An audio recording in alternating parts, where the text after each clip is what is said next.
Hey guys, thanks for pressing play on another one of our podcasts. Before we get to today's conversation, got a few quick things that I need y'all to check out and do real quick. First off, if this is your first time listening to a Fall Obsession podcast episode, thank you.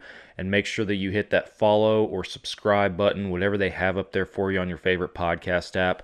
That way you guys get notified and know every single time that we post a new podcast episode. We drop weekly episodes on all major podcasting platforms, as well as Waypoint TV, Carbon TV, and YouTube every Monday morning.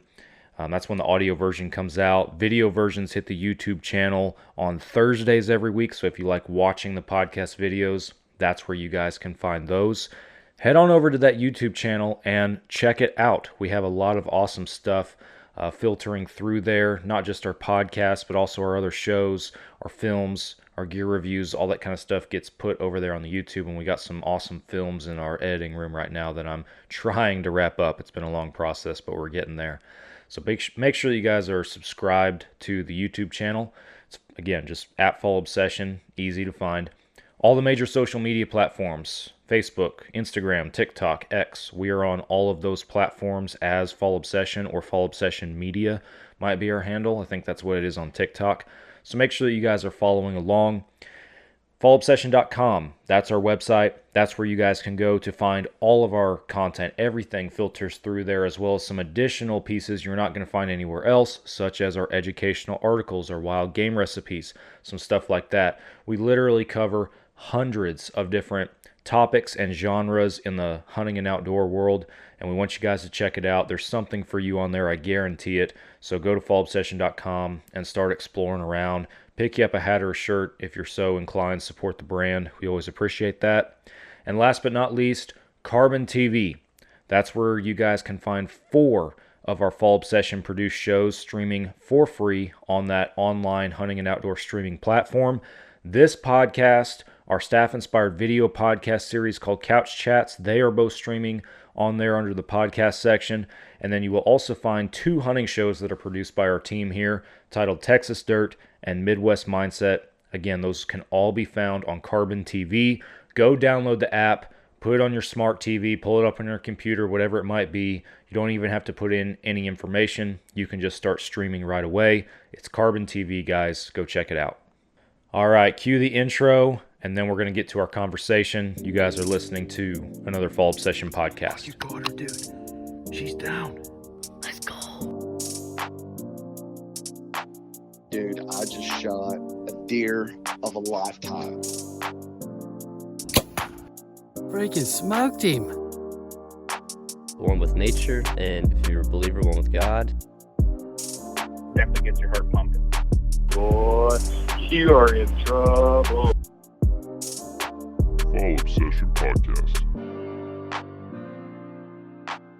What's going on, everybody? Welcome back to another Fall Obsession podcast. My name is Sam Thrash. Thank you guys for tuning in to another one of our episodes. Always appreciate it. I'm going solo again this week, and hopefully not everybody out there is rolling their eyes or starting to scroll right now, find another podcast. As I've told you guys before, I try to be very intentional when I do these solo podcasts. They're not meant to just be fillers or just me getting on here rambling about something, although I probably do ramble plenty for all I know. But there's meant to be intention and purpose behind it when I sit down and do this. And it seems like kind of the trend ever since I started doing this. Sure, there's been times where we've had more of these than others.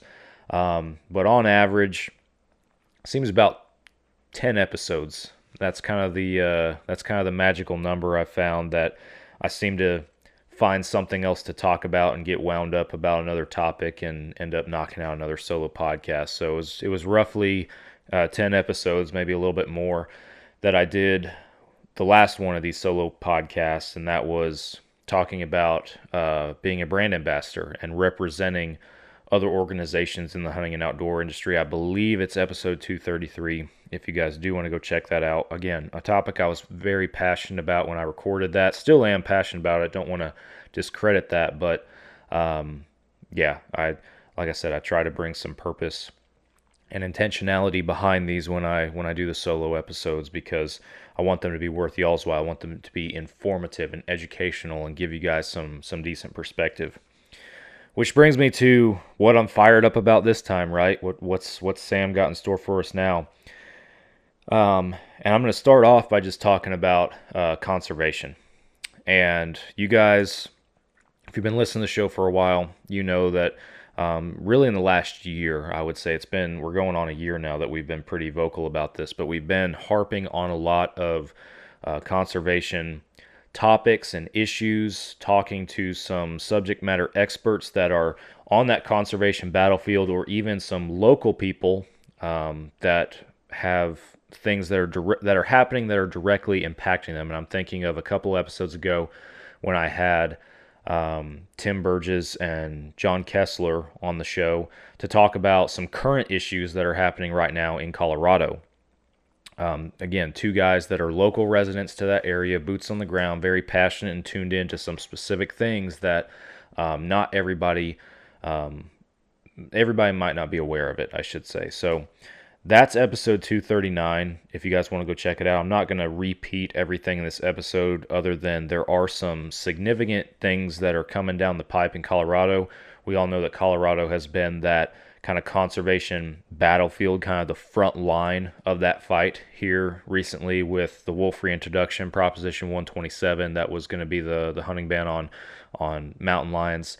And now there's some other things on the horizon. The fight in the conservation world is certainly not over, and it's definitely got a lot more to come in Colorado. But they talk about Initiative 98, which, long story short, is basically a new government agency that would essentially have the power to replace CPW, and it's appointed by people that are appointed by state officials, which you guys can do the math.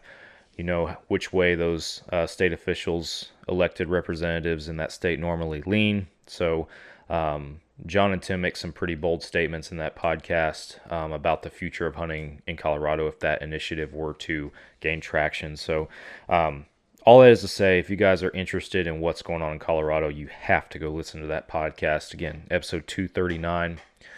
But we have been really, really harping on a lot of conservation issues recently. And we've been using this platform that we have, and we are blue-collar people. Let me say that. We are your everyday, normal hunters and outdoors men and women, same as everybody listening to this podcast. We just have this platform that we share stuff on, and that I get on here and ramble on a solo episode every now and then. So, but we have definitely began to utilize this platform for something that even a year ago, 2 years ago, we were not utilizing it for. And I just wrote an article and published it to our website, fallobsession.com. It's live on there. You guys can go check it out. I believe it's called The War on Hunting, When and Why Hunters Should Be Political. And this is something that has really been dwelling in my mind for a long time now, because there certainly is a time and place that hunters and outdoorsmen need to get involved politically. Hunters and outdoorsmen have, like, the number of people that are actively purchasing hunting licenses and participating in hunting in the outdoors on an annual basis, like across the country, and I don't have the number in front of me, probably should have prepped a little bit more and done that, but it's insane. It's a huge number, right? And when you look at that many people, that number of licensed purchasers, it's like, holy cow, what if each one of these people was tuned in? What if each one of these people was were contributing to a conservation organization? What if everybody was involved and tuned in and paying attention, right?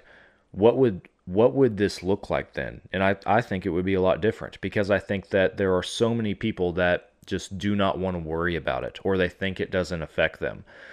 And I look at, I'll take myself for example, because I was that way when I started Fall Obsession, and we've had plenty of podcasts where I've talked about the journey that has been, because I've learned a lot the hard way, for sure, as time has gone on.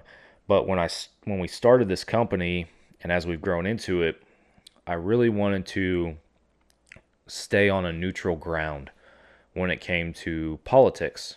And I'm thinking at the time of politics as, just the generic, what everybody might consider when we're talking about elections, at the state level or at a national level, like, okay, who are you voting for president and all this kind of stuff. And I was like, well, that doesn't matter, right? I'm not trying to make it sound like I'm that guy that doesn't vote. I vote, but I'm looking at this brand, this hunting outdoor brand, from the standpoint of, well, at the end of the day, we're going to be advocates for hunting and be educators in that space. We don't need to be into politics. And at the same time that we're gaining traction, you have the whole 2020 debacle and COVID coming down the pipe and all that kind of stuff. So a lot of tensions at that time, and it's like, okay, we're not going to get involved in this.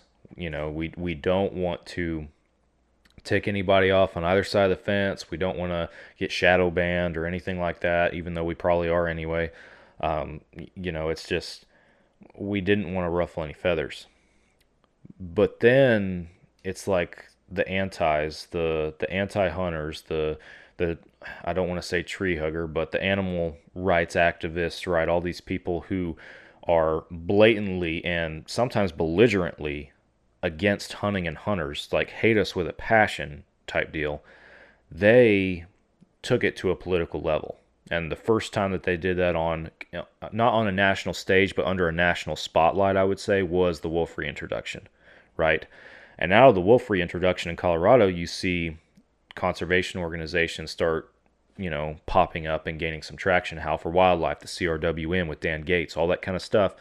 They start popping up and doing some stuff. And they didn't just show the anti-hunting community that hunters can be political. They showed us, their fellow hunter, that hunters can and should be political, and that there's a time and a place for it. We have a voice and we have to use it. And this whole public land sale thing that just went down is a prime example. It's also a prime example that it's not just the anti-hunting, the extreme left, right? The people who hate us with a burning passion, right? That are out to take something away. Hey guys, sorry to cut y'all off from the conversation. We'll get back to it in just a second. But first I want to tell you guys about Hoot Camo. Hoot Camo is one of the best camouflage brands out there for the blue-collar hunter. The prices, you can't beat them. The patterns are extremely versatile. They work in so many different environments. I have worn Hoot Camo hunting whitetails, hogs, and turkeys down here in the hardwoods, the mesquites, the scrub brush of Texas. I've worn it in the flatland plains of eastern Colorado hunting mule deer. I've even worn it in the mountains of central Idaho hunting elk. It works in so many different places. It is extremely high quality gear, extremely warm, holds up well against the elements. You cannot beat it. Go to hootcamo.com, use the code FallObsession15 on your next order, no matter how big or small it is, and check out everything that Hoot Camo has on there for you guys. Mike Lee, senator from Utah, that kind of spearheaded this whole thing. He's a Republican senator. Yet, and I won't dwell on it too much, we talked about this in episode 240 with John Stallone and Jesse Johnson when we were talking about this public land sale, and that episode was recorded just a couple days before it all got cut out, which was a good thing. But in my opinion, you have a U.S. senator here with some ulterior motives, some additional things to gain personally from something like this coming out, who was trying to attack our public lands. And I've had a lot of really interesting conversations with people since all of this went down. And I won't say any names, but I talked to another show host in the industry who was like, man, I don't know how I feel about it, right? Because he just had an interesting perspective on, well, yes, they're public lands that we all use, but perhaps in the long run there is, for certain pieces of it or certain parts of it that aren't good for hunting, maybe there is a better utilization of it, or he had some additional food for thought and everything. And I don't regret anything that we have said or done or pushed through our platform as a result of this public land sale and everything, but where I'm going with this is it was a perfect example of the voice that our hunters, the hunting community, has. You had tens of thousands of people every single day calling their senators and leaving messages, sending emails, sending videos through the Howl for Wildlife action and all this kind of stuff, that they were advocating for their public lands. And I don't think that we have ever seen a rise in the hunting and outdoor community as a whole, just your normal everyday outdoorsman getting involved like that, than we did it just now. Like I feel like that in modern hunting, that is probably one of the greatest displays we have seen so far of hunters being political and advocating for something that they're passionate about. And we have to remember that, and we can't let that go by the wayside. We have to be ready for the next thing, because even though we won, even though we got what we wanted, even though the advocacy and using your voice worked as it should, it's not going to stop them from coming back. Whether it's Mike Lee or somebody else, eventually our public lands will be attacked again. Eventually there's going to be a ban on hunting in Colorado or some other state that is going to require some action. And I'm not turning this into a sales pitch. I'm just going to say it's important to support your conservation organizations that you believe are doing the right thing, whether you can do that financially or just by hitting a share button online. People want to talk bad about social media, and I think that social media is a blessing and a curse in the day and age we live in. I think that there are plenty of cons to social media, and there are certainly days that I wish that social media didn't exist. But it does.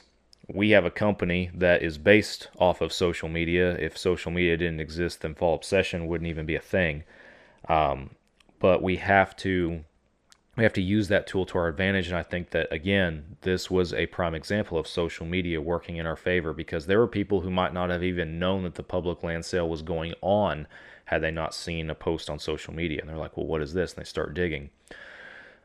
I've mentioned this before on podcasts, and I'm going to mention it again, just the importance of getting involved, whether it is in your state or not. The 11 states that were listed as states where public lands could potentially be sold, this up to 3 million acres could potentially be from these 11 states. I'm from Texas, and Texas was not one of them. Texas lands were not in question at this time. But I hunt other states. I hunt Colorado and Montana and Idaho, or I have, and I have intentions on going back, and I have intentions on expanding to other states eventually as well, out west. I love hunting out west. I'm a Texas boy that likes going out there. If I don't use my voice, then in my opinion, what right do I have to go out there? If I truly love public lands, and I don't speak up when public lands in the United States of America are threatened, then what am I doing here, right? That's my mentality on the matter. We have to speak up when it not just is going to impact us personally, but when we are seeing an issue and our brothers and sisters in Colorado or in Idaho or in Washington are dealing with it, right? That doesn't mean that from Texas there isn't still something I can do. I've had conversations with people they're like, man, I'm not in one of those states. I hunt out east, or I live out east, or I live in the south. It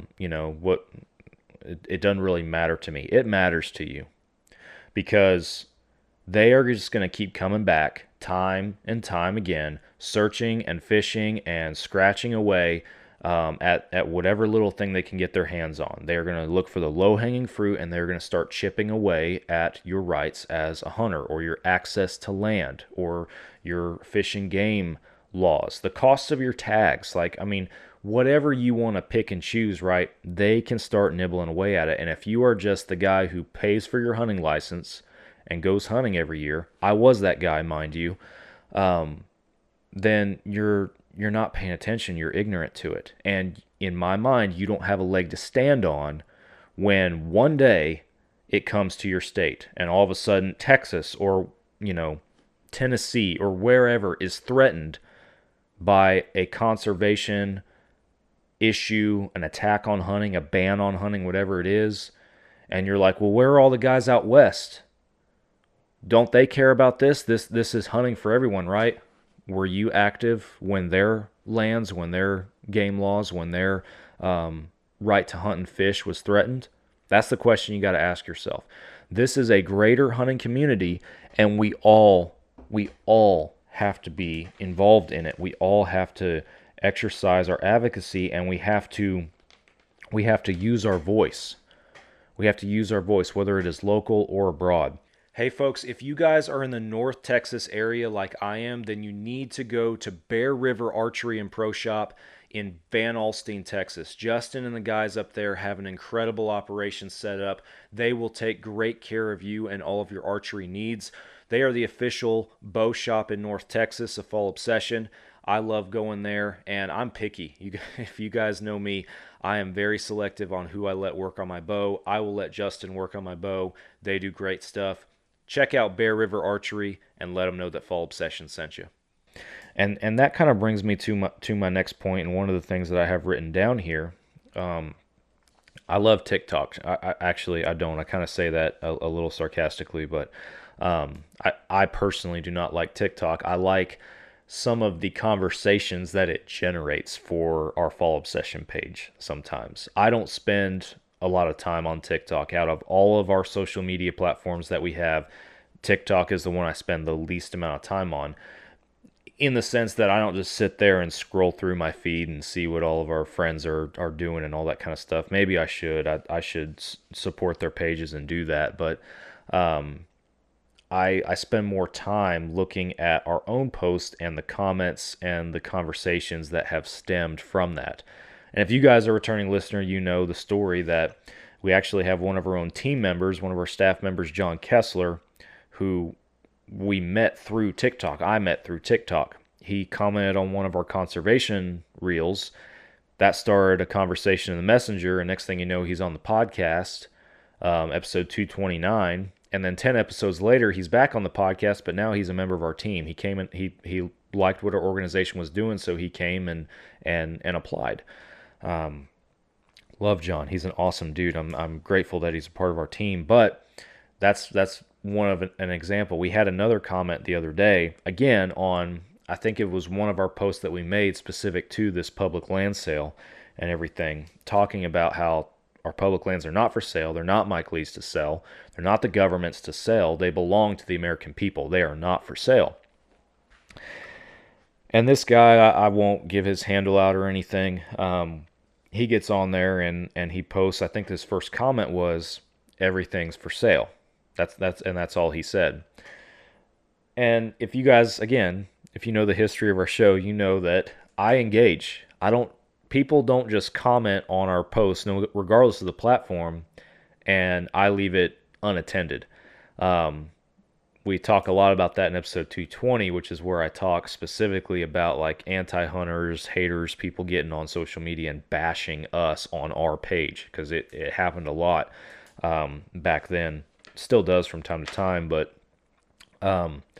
anyway, I engaged like I normally do, and I think my first comment was, not public lands. Public lands aren't for sale. And that stemmed a conversation in the comment section. It's there for you guys to read if you want to go check it out. But he was talking about how he has seen, since he's been in his lifetime of hunting, how he's seen, land access and all this stuff kind of start dwindling away, and hunting opportunities become more scarce. It's harder for the blue collar hunter to hunt, and I don't disagree with that. But as the conversation's going, it's obvious that he's not quite looking at it from the standpoint of that we are, and he's not paying much attention to what's going on out west, and he is a hunter that is more in the Midwest out to the east. But he made a comment on there about how you used to be able to get access off of a handshake deal, and now you can't. And in my mind, when I read that spurs the thought of, this is not a public land conversation anymore. This is just a hunting access conversation. Because public lands, you don't need a handshake. Public lands are for anybody. You can go out there and hunt. As long as you have the right license and tag for that area, you can go hunt. So again, the conversation continues because I engage, and he's talking about how, used to you could get access off of a handshake deal. I'm like, okay, well, yeah, in the private land area, you could.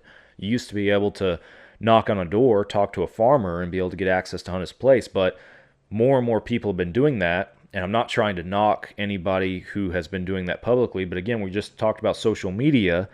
social media definitely helped make that popular. And there's an organization called the Hunting Public, a show that definitely made public land hunting popular. And that's just a group of dudes who are just making it work. And that's how it started for them. They were just public land hunters, and they create a show about it, right? Anyway, so that's a different conversation in my mind, because it's like, yeah, private access has gone away because more and more people start knocking on doors, and eventually landowners are going to start saying no.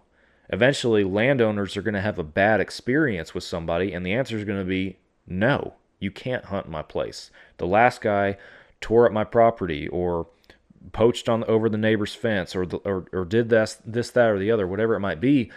Tick the landowner off, and he's like, no, you can't hunt here. You can't get mad at somebody for protecting their property.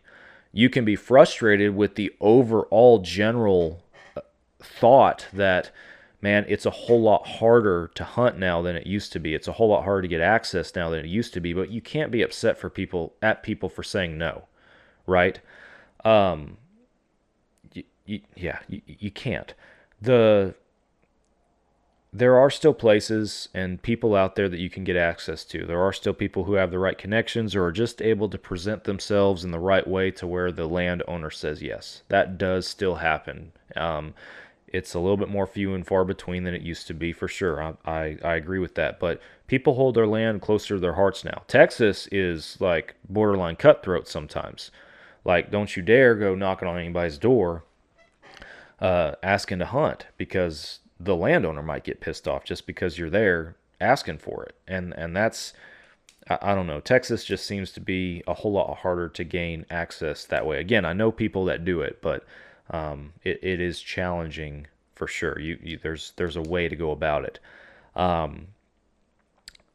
Anyway, and I would be the same way. Like, yeah, the Texas dirt property that we have, it's private land. We lease it.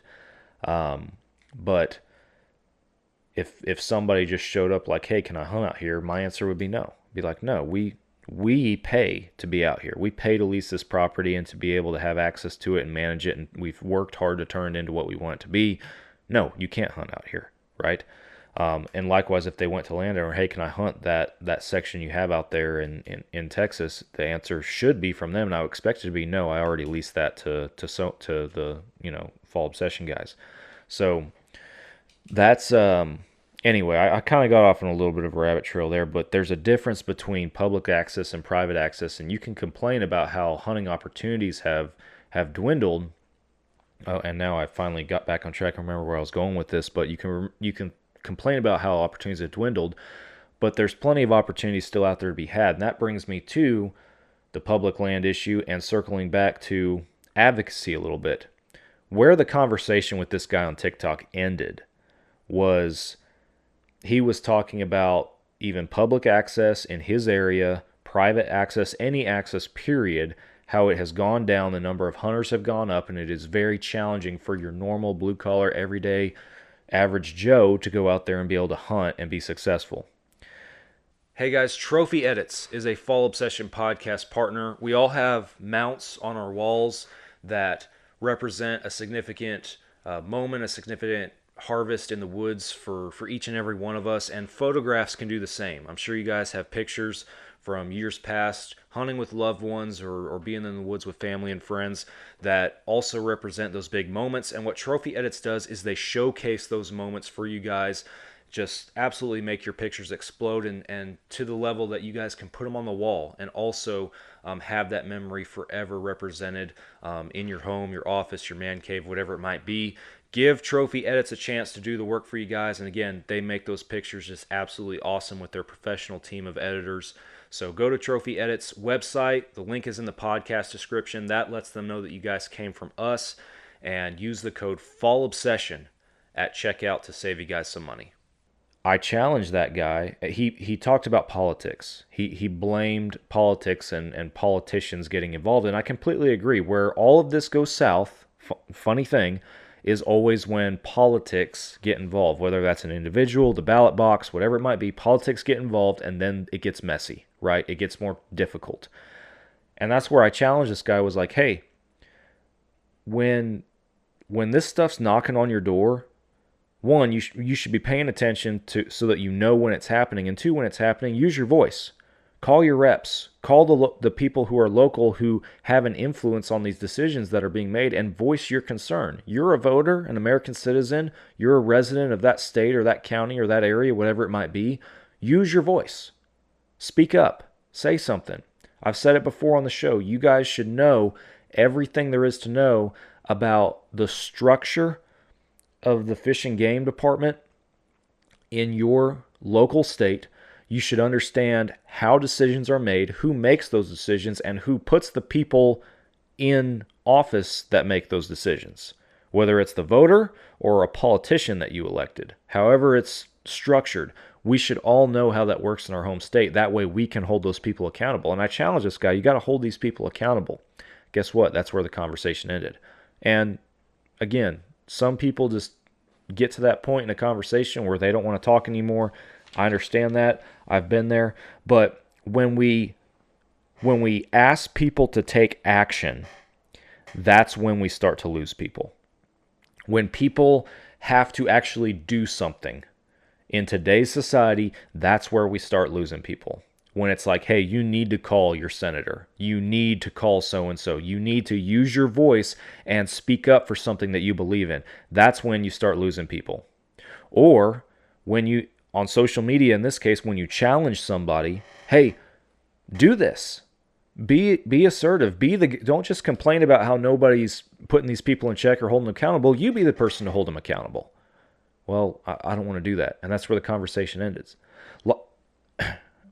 Likewise, I think back to when we were going through all that stuff with a bunch of people spouting off on our social media pages about the anti-hunters, and there were a bunch of hateful comments about hunting and everything that we were interacting with. And prior to that, even there were some people, when we were vocal about our support of, our opposition of Proposition 127, there were people who were getting up there and speaking up about how it's a good thing.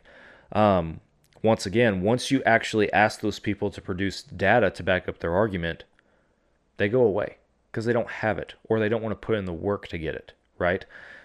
There's just something about when we ask people to take action that's when you start to lose people. And if you're listening to this, don't be one of those people. Don't want to be one of those people that's like, I'm just gonna kind of go away now. That's somebody else's fight, or there's Sam with his podcast that can talk about it. I don't need to talk about it. No, you 100% need to talk about it. You need to talk about it with your buddies. You need to talk about it with your family. You need to talk about it on your social media. You need to talk about it with your state officials, elected officials, whoever's relevant to the topic at hand. You have to. That's your right. That's your voice. That's exercising your voice. Don't complain about somebody trying to take away your voice if you never use it. Getting on a little bit of a rant, a little bit of a hot streak with that, but it's easier than people think. It took less than a minute to call a senator during this public land sale and leave a voicemail voicing my concern. You can even write a script out if you want. Howl for Wildlife, they had an action on there where you could record a video and it would send it to everywhere it needed to get sent for you. They made it so easy. All you had to do was log on, put your info in, hit record on your video, record for a minute, and upload it and hit send.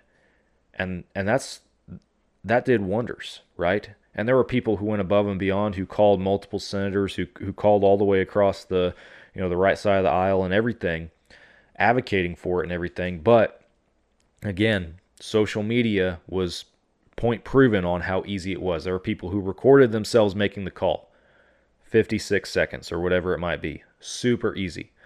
We have to do that. We have to carve the time out of our busy schedules to take 1 to 2 minutes to do something like that and have our voice heard. When you're thinking about, oh man, I just don't have the time, think about how much time it's really going to take. How much time does it really take for you to use your voice? I could keep going in circles on that for a while. I won't. We at Fall Obsession, I hit on this a little bit earlier, we have definitely focused on using our platform for these purposes, for advocating for our rights as hunters, for what we believe is right in the hunting and outdoor world, speaking out against that which is wrong. Me recording this podcast is partially proof of that. If you go back to last year, we have a lot of different episodes over various topics, like I mentioned previously. And I just want to tell people, like, if you are passionate about something, whether it's a conservation, hunters' rights issue or not, just something in the outdoor space, you're welcome to come share it with us. You are welcome to send us a message, send us an email if you think that if you have something that you are very passionate about, very focused on, and you think that we should be also, or you think that we should be involved in it also, you are welcome to share that with us. I won't go into it in great detail. There was a situation recently with our organization where I got frustrated because somebody complained to me about how we as Fall Obsession weren't involved in X, Y, and Z. And a couple of those letters, X, Y, and Z, a couple of them were things we were actually involved in. This individual, in my opinion, just wasn't very tuned in. They saw what they wanted to see, or they weren't actually paying attention to what we were doing, whatever it might be. But that led me to explain to them, like, hey, I don't know about what I don't know about, right?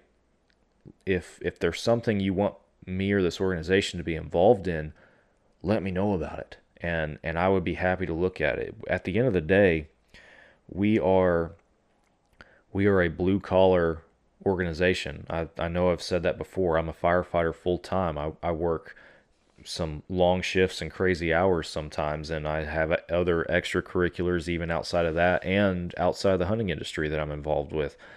Have a family, all that kind of stuff. Like, I understand a busy schedule, but we still make time for the things that we're passionate about. And I say all that to say too that just sometimes it's hard for me to have my ear to the ground for everything. Sometimes I need other people who are coming to me like, hey Sam, I heard about this issue going on in this state, or I know this organization from this state that I think would be great to get involved with or have on your podcast or whatever it might be. I'm very grateful for people who do that, who speak up and speak out and tell me stuff like that, bring stuff to the table, because there's opportunities that we certainly in the past have taken advantage of, relationships that have been forged, partnerships that have been forged, that if it weren't for somebody bringing that to my attention, I might have not known about it because, again, of just the lane that I'm in this organization and in life. And that's why it's great to have a powerful team behind you, which I believe we do have here behind the curtain at Fall Obsession, which is awesome. So, and that's the other line that we have to walk, is the line between entertainment and advocacy, right? Hey guys, thanks for listening to the show. Hope you guys are enjoying it. There's so many different places that you guys can tune in to Fall Obsession Podcast, and one of them is the Outdoor Call Radio app. Outdoors Dan from Respect the Game TV, he created an app that you can download on any device where you can stream hunting shows and podcasts on a loop every single day. Our show, Fall Obsession Podcast, plays on that loop on Mondays. That's the same day as our new publications on the other apps. And there's also tons of other hunting shows and podcasts on there that you guys can listen to. Go download the Outdoor Call Radio app today. It is free. You can start streaming immediately. And be sure that you follow their Facebook page, because Outdoors Dan does some live radio shows throughout the week. And even if you are not local to those radio stations, his broadcasts are shared on his Facebook Live. It's Outdoors Dan and the Outdoor Call Radio app. Go download it today. Because why do y'all scroll social media? You want to be, you're looking for entertainment, or your brain is just kind of zoning out. It's the end of a long day and you're just kind of mindlessly scrolling, right? But what captures you, what draws you in, when do you actually click play on a video? It's when you find it interesting, intriguing, entertaining, that kind of stuff.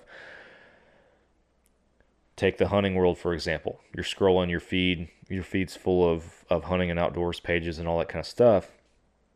If you see a bad video or a video that doesn't look interesting, you're probably not going to watch it. no matter what the subject matter is. If the next video looks more interesting and more entertaining, right? Which one are you going to pick? So there's that line that we as an organization have to walk, and it's just, at the end of the day, we cover so much material. I told you guys in the intro to this podcast that there was, we cover hundreds of different topics in the hunting and outdoor world, and on our website and on our channels and everything, there is something for everybody. I guarantee it, and I believe that. That's how broad of a reach we have. It's you can look at our pages and you can think, well, yeah, there's a lot of private land content, okay, but look at there's also a lot of public land advocacy stuff on there as well. You can say there's a lot of hunting from Texas and the South and the Southeast and the Midwest, not a lot going on out West. Well, you can look at our YouTube channel and you can see some Western films. You can see these people who are from those areas in the Midwest and the South going out West to hunt and enjoying public and private land out West. We do everything. We're involved in everything, and across the country, we're a national brand. That's been the goal, and that's where I believe we've evolved to. But again, it's just we're blue collar people. We have jobs outside of the hunting industry, and sometimes, again, we're having to balance our own lives, our own workloads at home and at our employers and at Fall Obsession, and then we're also having to make sure that what we're producing is feasible and entertaining for y'all, but yet also accomplishing the same goals that we need it to when there is something very, very specific that we need to address, like public land sales, like being vocal about a conservation issue.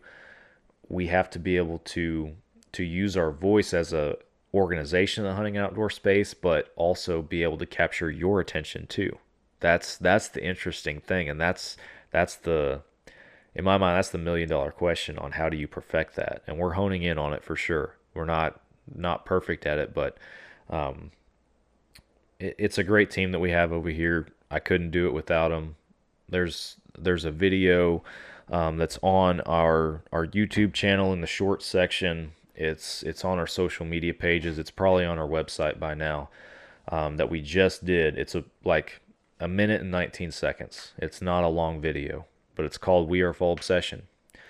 And we did that as a kind of a group project with our team members. And if you look at the faces that you see in that video, you will see administrators. Like I'm, as the owner of the company and a podcast host, I'm in that video. Our staff manager, Todd, is in there. Some of our regional coordinators are in there. There's pro staffers, field staffers, brand ambassadors. People who are in all sorts of different positions throughout our company are in that video. We asked them for their contribution to be a part of that project. But the goal of it was to kind of encompass a lot of these things. It's called We Are Fall Obsession, and throughout that video, in a minute and 19 seconds, they talk about all the different things that we do. They talk about their professions. They talk about other things that they're passionate about, other things that we as an organization do. And when it all comes together in the end to We Are Fall Obsession, because that's who we are at the end of the day. And I'm very proud of that project, and to the point that I'm obviously bringing it up in a podcast, and I encourage you guys to go watch that video, just because, one, I saw a group come together to make it happen. Two, we gave parameters. We sent out some details on, hey, here's what we need from you guys. Here's some ideas on how to film it, what to say, all that kind of stuff. And there were plenty of people that, and I don't mean this in a bad way, went off script. They added a whole lot of other stuff. They said a whole lot of other things for the video because they were passionate about it and they believed it to be part of their identity and part of the brand's identity and everything. They love Fall Obsession. They love hunting. They love the outdoors. They love their right to hunt and fish. They love their public lands. They love being conservationists and protecting the lands and the animals on them that we hunt and fish, right? Hunting and fishing would not be a thing if it weren't for hunters and fishermen. And that's not because we're the people who are actually doing the hunting and doing the fishing. We're also the people who are protecting those animals and ensuring that they stay here for future generations. And that's what this group of people is involved in. And in a minute and 19 seconds, I believe our team encompassed everything that our brand is. and everything that the people that work for this brand are. They shared with you their identity, and then to cap it all off, like we just talked about, it's got to be engaging and entertaining for y'all, and we delivered it to y'all in an engaging and entertaining way. So again, go check out that video. I'm proud of it. I hope that that's conveyed in me talking about it. But we are an organization in the hunting outdoor space. We are a national brand.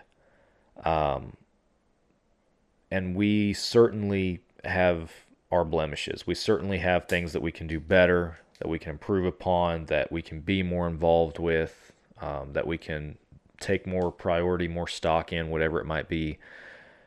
But at the end of the day, we're using this platform the best way that we know how. And that's all you can do, right?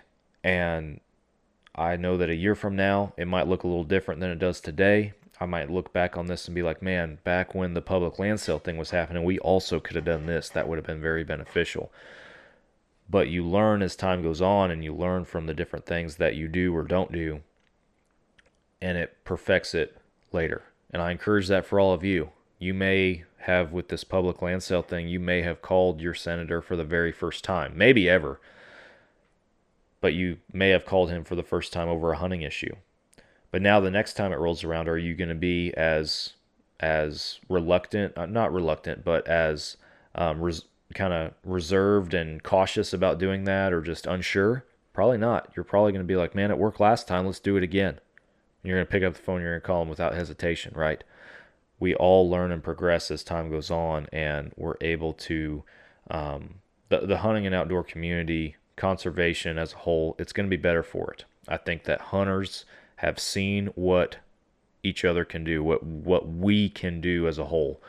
And there's fights ahead. I've said that. There's lots of battles left to be fought. There's a lot of stuff on the horizon that is going to be challenging for us. We may lose some, we may win some, for all I know, but we know what we're capable of now. I believe that the last 2 years have shown us that, and I hope that everybody is paying attention to it. You have to be. You have to be paying attention to it. Well, I always start off thinking, well, this will be a short conversation, and yet I always get into something and just start firing off and getting passionate about some stuff, and next thing I know, it's either 45 minutes or an hour in, somewhere in there, and I could keep going if I wanted to, but I will wrap this one up. I have hit all of my objectives that I laid out that I wanted to share with you guys and talk about in this episode. So if you've made it this far, if you're still tuned in, I appreciate it. Again, please make sure that you are subscribed and following the show. We got a lot of awesome stuff. I have as long as the schedule holds, I have a really big guest coming up that you guys are not going to want to miss. I'm excited about it. I'm a little nervous about it. That's not too normal for me, but it's going to be a great episode coming up. A lot of great content on the horizon, and I hope you guys tune in. I hope you guys are there for it, and want to make sure that you guys know about it. So again, that's why I keep telling y'all to hit that button. But thanks for listening to another Fall Obsession podcast. I'm going to wrap it up. Until next time, thanks for tuning in. I'll catch you later.